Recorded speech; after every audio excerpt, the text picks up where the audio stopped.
тој план што беше презентиран на пред страна на премиерот, значи оди подалеку од тоа, не ги опфаќа само инфраструктурните проекти, односно јавниот сектор, туку и приватни инвестиции. Така ако гледаме структурата на нашиот бруто домашен производ,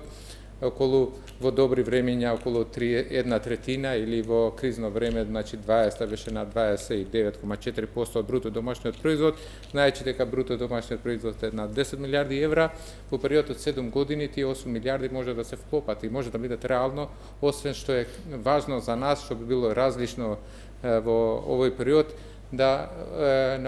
учиме од искуството дека голем дел од проектите имат подолг период на реализација или заглавуваат во администрација и така натаму. Значи тоа е клучот на од аспект на успешноста на овие проекти, од аспект на бројката јас немам дилеми дека може да се вклопи во нашата економија, затоа што и сега имаме таква структура и во самата стратегија што беше презентирана и при буџетот, значи заврзан економски раст од 4,1 до 5,9-25, па 5,7-26, прилично се предвидува зголемување на бруто инвестициите, не само капиталните расходи во буџетот, туку и бруто инвестициите во економијата до 36,4% до 2026. Да истакнам дека не е вообичаено на политичка влада која што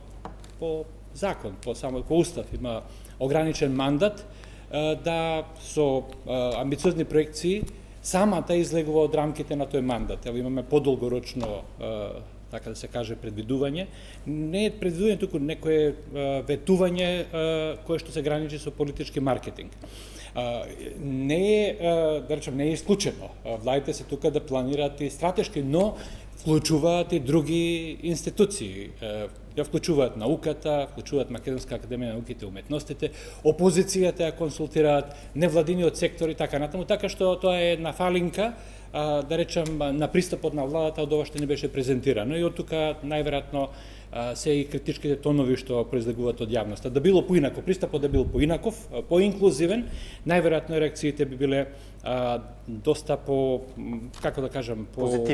објективни, по благи, по коректни и така натаму.